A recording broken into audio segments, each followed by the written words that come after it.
It's been a while since I read this one.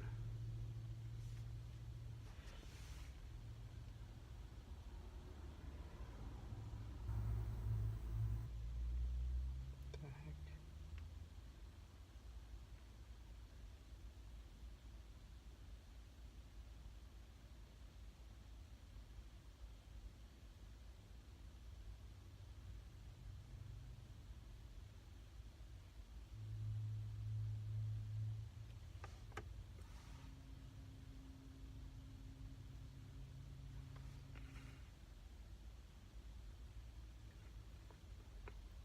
My father stopped at a gas station down the street from the house to call Andrea, a duty she enforced the last few months of her pregnancy.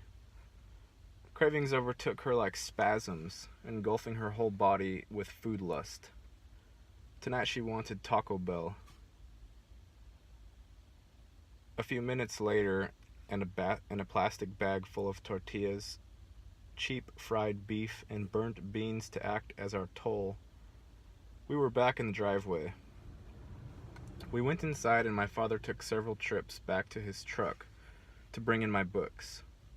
Andrea was almost as happy to see the library I got for myself as she was to see her bag full of burritos. She sat down on the living room carpet, her munchies strewn out in front of her, and went over the different books with me curiously, slurring questions between bites about why I picked this book or that book. "It looks like you're interested in becoming a little Buddhist, aren't you?" Andrea asked, taco sauce on her lips. "Well, I don't know about that. I really don't know what I believe, or if one faith can accurately represent the complete truth. But who knows? I think if you read a few of these books and discover more of what Buddhism is really about, you will find it pretty much fits into your worldview," Andrea said. Long after Andrea was finished with her dinner, the three of us were still gathered around the mountain of books. My father was crouched by a lamp with his reading glasses on. Andrea had a Nordic mythology book resting on her belly, no doubt fact-checking my most recent short story. We talked for quite a while, discussing the books, current events, Martha Casey, and my upcoming speech to her congregation this Sunday at Bethlehem Lutheran Church. The sweet, slow salvation of the dispensation of grace. I retired early to what was soon to be my baby brother's room, forgetting to eat. Several of the shadow people waited for me there. I ignored them as I had grown accustomed to doing. My father came in carrying all of my literature. I told him good night, and then I went to work. I read the first bit of every book and spent a good deal of the rest of the night reading the Old Testament. I loved the book of Daniel. I fell asleep at the beginning of Matthew. The genealogy of Christ is the cure for any insomniac. I awoke, sitting upright in my bed, legs crossed, Bible and notepad in my lap. My conscious mind woke slowly, recalling my dream. I printed it out on paper. The details of a very ancient dream, a Hebrew vision, bubbled out onto the yellow legal pad in bright red ink. I thought I could use this knowledge given to me by some spirit guide in the dream realm in my coming sermon this Sunday. From some impossibly faraway distance, I watched the galaxy spin. I felt like I was outside myself, but still very much Jacob. I saw a dark mass in the center of our galaxy. Light from every dead star spiraled into the black orb, creating concentric grooves of light surrounded by darkness. Each ray of light held a story of a long-dead solar system. It looked like a compact disk, a record of all knowledge in our galaxy. The great mother black hole that held the Milky Way, like a mother holding her child. Every star, cluster, nebula, and fertile gas cloud rotated and revolved around this single point. I was the librarian, and this was my hall of records, my library of Alexandria, the Akashic records of our galactic collective psyche. In a cinematic zoom in, I saw the Earth nurtured and held in place by the sun, and the Oort cloud concealing us from the rest of the galaxy like a cosmic womb designed to create life. Suddenly I was aware that our supermassive black hole was not only a force of destruction, like many astronomers believed, but a force of stability, a constant, an older, more ancient order. The same reason the sun was worshipped for millennia. My vantage point was a galaxy, my body an endless pool of hydrogen, my eyes and ears, every life form within. My spirit, merely a culmination of the never-ending, never-beginning series of thoughts that knew no single body in particular. My atoms, the stars. Suddenly I was in the desert, in another body. I was wearing a gold breastplate bearing a crest, a horned goat with a lotus blossom crown framed by a bleached white human jawbone. Children from all around brought me weapons of war to strike into plows, shears, and shovels, so they could decide how to live their own lives, grow their own food, and find peace. Men also came to see. Their hearts were closed off. They attempted to destroy me, but the children rose up chanting the name Osiris. The men could not kill me. I was protected by the golden breastplate, the armor of the Prince of Peace. I spoke to them. I am dead, and yet I live. I was born to die, to be reborn again and again. One day, all of the earth I will be born into. Every heart will know the peace of God, and God will make his temple upon the earth. The city will forever pour out an everlasting living water until every person who thirsts is satisfied. Then I saw a city falling from the sky like a bride adorned for her groom. Every wall glowed a different color, symbolizing diversity and unity. It was a gift from heaven to hold the world in order. A mother to the children of a new Israel. Yet another seamless transition, very much the stuff of Hollywood. I was Jacob again, and I was clothed in sackcloth and preaching on street corner. People gathered to hear me. They said I was their voice. Some said that I was the voice of God. Others said I was a prophet. Most were only there to protest. They held signs that proclaimed I was the Antichrist, a charlatan, a heartless politician. My beard was much longer. My eyes were tired. My body was scarred. They yelled, "Liberal, communist, socialist." Many people began to throw rocks, but I didn't fear. I had a friend with me, though I could not see his face. I could see lights in the sky. They felt familiar and calming. A voice came from the clouds, and I was lifted up again. There was a meeting that I don't recall, and I descended, complete. My tongue was made like a sword. My clothes shone the light of an unseen and omnicentric sun. My hair was golden like the 12 stars that encircled my head. I felt everywhere and nowhere. My heavy fingers were golden and hanging at my side.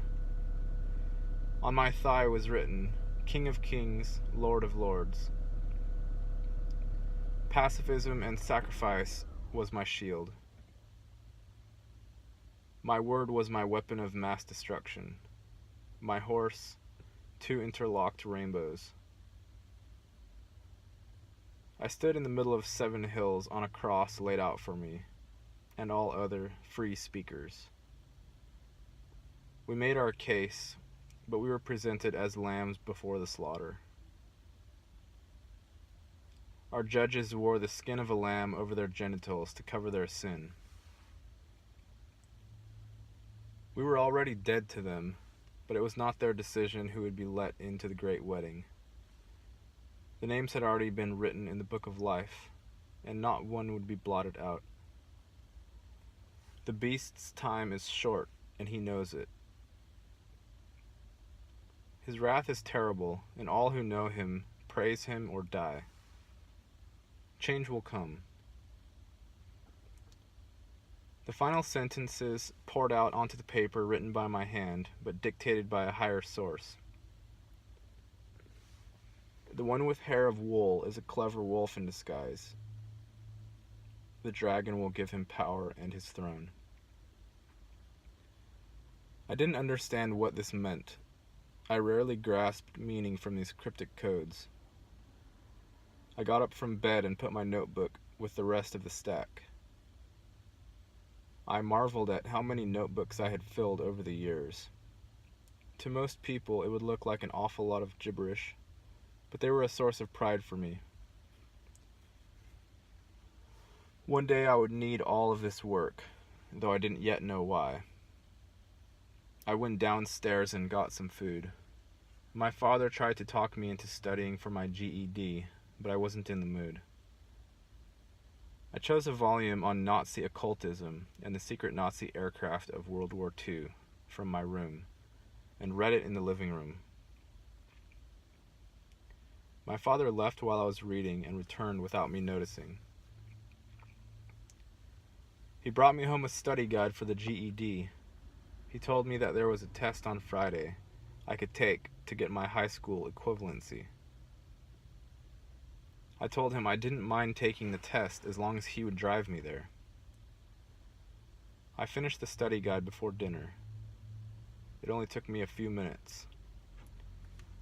My father double-checked my answers. I got a perfect score.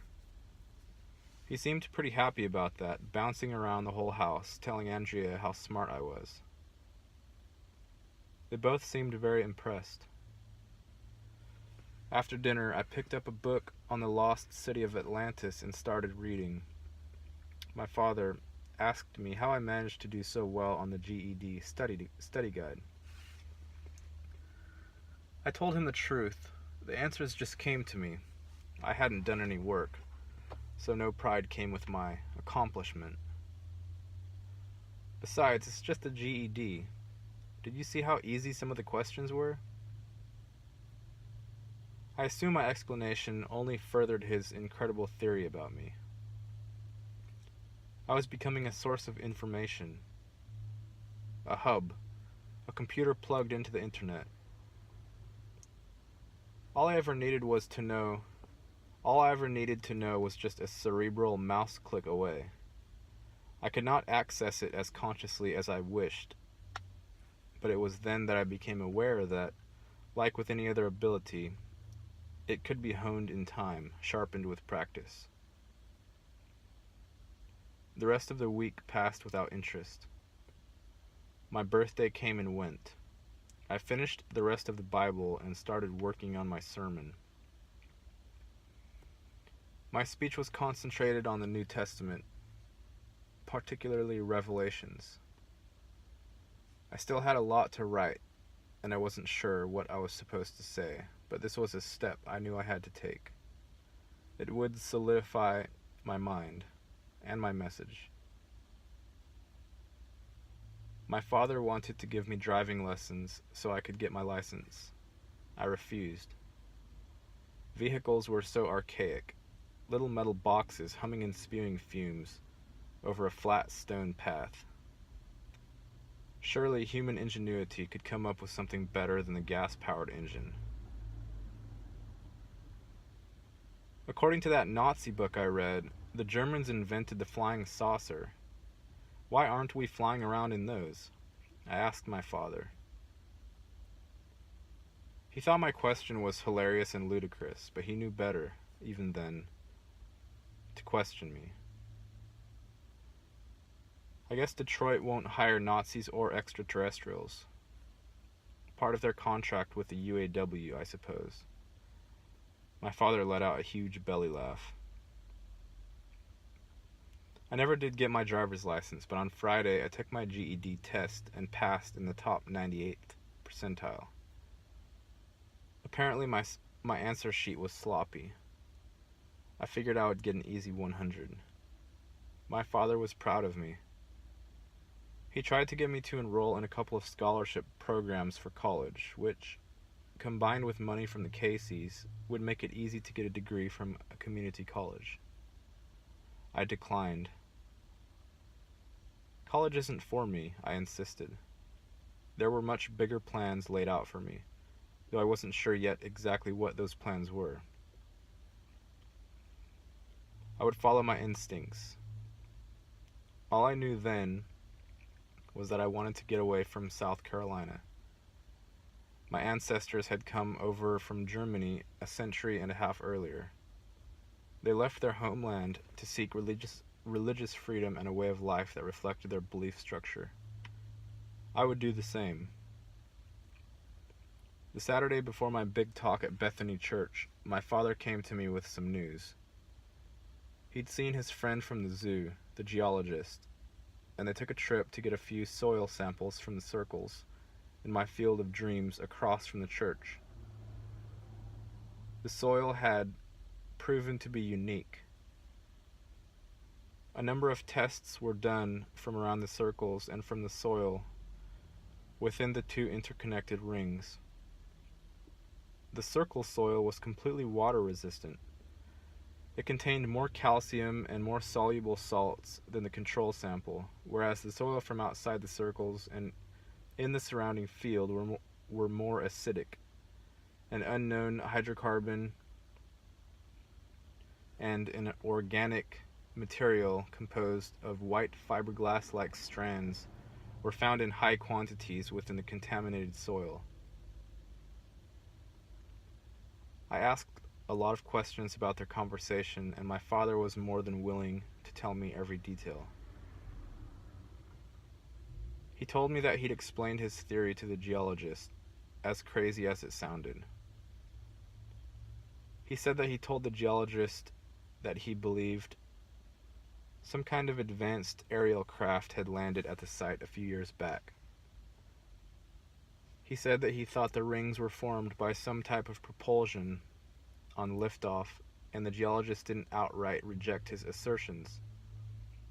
My father expected a lot more skepticism from a scientist, but by the end of the analysis, Joseph had his scientist friend believing that he might be onto something. More tests were yet to be done, but there was a trace amount of radiation in the contaminated soil and the soil surrounding the immediate circles, but not in the field itself.